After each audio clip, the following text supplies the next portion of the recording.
if someone comes across and you guys apprehend them, is it apprehend? Like, what do you guys do? You guys take them in? You guys take them into a facility? Do you immediately like take them back across the border? Like, what kind of happens? So what's interesting about border enforcement is I think what happens with Middle America is there's a perception. And I don't know if you've been down to the border or what your take on the border is, but I think a lot of America looks at the border through the eyes of what they've seen on the news. You know, you look at San Diego, you look at El Paso, and they show an urbanized border. You got cities on both sides and fencing and demarcation. A lot of what the Border Patrol deals with is everything in between, out in the middle of nowhere, rugged mountains, desert. I've worked in places where there's next to nothing out there in regards to infrastructure. It's just you, and your closest backup is 10 or 20 miles away, and you're in the middle of nowhere. Wow. And so we employ, and I have to get away from the we because now I'm retired, but the Border Patrol employs a whole myriad of tools, infrared cameras, ground sensors. We've got one of the largest air fleets in the U.S. government in the law enforcement realm. So you've got Blackhawks, an assortment of helicopters, unmanned aerial vehicles. And so, I mean, you're using all these different assets to track somebody, hopefully to prevent, but to track them once they enter the country. So if you see someone, say someone's out on patrol, right, on an actual patrol, and then they see someone crossing into the country, do they like tag them, or like what do you do? Like, do you apprehend them? Is it, I mean, it almost has like a freeze tag type of vibe, I feel like, at a certain point. It is. It's almost like a game of cat and mouse, you know. Right. So I'll give you two scenarios. Okay. In an urbanized area where you've got fencing, and that's like El Paso, you're saying? Like El Paso, even places like Douglas, Nogales, Arizona. Yeah. San Diego, you've got fencing or a wall. Under the Trump administration, it changed from fencing to wall. Right. In those locations, we've got a lot of fixed cameras.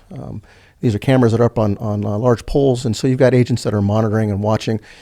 And some of the technology that plays into these cameras also does change detection. So if it's watching the fence and all of a sudden there's a change in that picture, it'll alert the operator, who then will call the agents out in the field. And then that agent, he or she, will respond to the area, or maybe they're watching with binoculars and they see him crossing over the fence through a hole. So they'll respond and then they'll make the arrest. It's apprehension, arrest, it's all the same thing. Okay. And then the second scenario is, as I described, out in the middle of nowhere, and that's more of the norm. You're out there, and what happens is you may have a ground sensor that goes off somewhere near the border, and you learned, psychologically as human beings, you're looking for the easiest path of resistance. So you learn the psychology of where people are going to try to cross. Okay. And then you're also dealing with, one of the things that we can talk about this shortly is, you're dealing with a criminal element that's very effective, and I'll use the term, they're professionals at what they do, smuggling people. Okay. And so they'll begin trekking north into the U.S., and what agents will do is they'll find a spot where they can make the arrest that's beneficial to them, and they'll track them. The sensors are lined up in such a manner that you can track the movement of a person or a group of people. You may use infrared scopes. You may call on someone up in the air to track the group of people as they move along, and then you'll roll in and make that arrest. So it sounds like there's a lot of capabilities to know when and where people are coming. So it sounds great, right? It sounds like all these tools, all these assets. But until you're out there and you get a true idea of just how it really is a needle in a haystack, because some of the areas that we work in, and I'll speak to Arizona, you have these arroyos and canyons and brush. And so I may have a camera, an infrared camera, that's going to pan this way. And if the ground was flat and there was nothing to obstruct the view, easy. Right. But because someone can drop into a canyon, and these canyons can go for miles, or climb up into a mountain and hide in a cave, your window of opportunity for arrest is very short.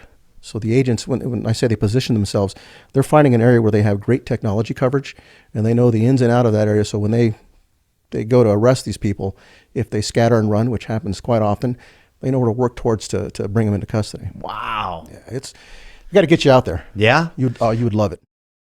Hope you enjoyed that video, and you can watch another. And you can watch this one, you can watch this one. Different options, different choices. Some guy just brings you one option, not this guy. Two options. Watch one, this one or this one.